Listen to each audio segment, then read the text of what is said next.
Hello world, my name is Pete and this is my very first guitar lesson. What are you looking at? Well, you're actually looking at the gap between the strings and the neck fretboard of an acoustic guitar. Some of you out there may be wondering why I'm showing you this. Well, it's very important.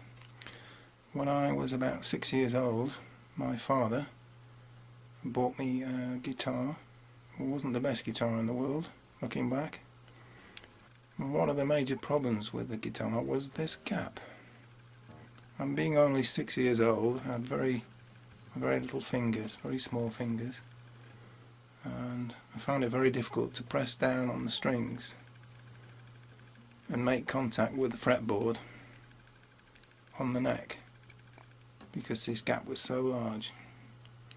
I did persevere and eventually got myself a better guitar and improved, but looking back, I wish I'd had a better guitar to begin with. It would have been much easier.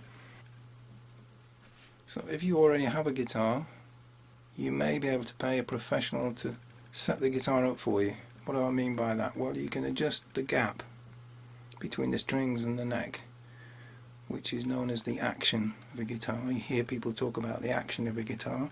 What they're talking about is this gap between the strings and the fretboard on the neck. Now, you can reduce that gap, but you really need to pay a professional to do that for you. Now, for those of you who are just thinking about buying your first guitar, well, one of the things to look out for is this gap.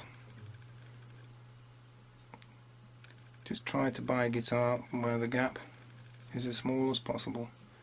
Now, you'll normally find that the more expensive a guitar is, the smaller this gap is. It's not always the case, but it's a general rule. Okay, that's my first tip. Now, there is an exception to every rule, and if you listen to country music, for example, you'll hear a lot of slide guitar.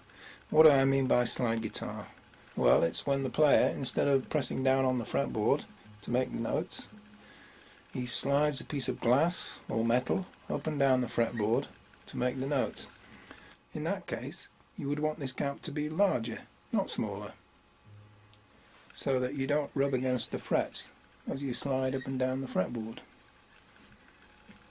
One important thing I should point out: although I said you want this gap between the strings and the fretboard to be as small as possible, you can go too far the other way.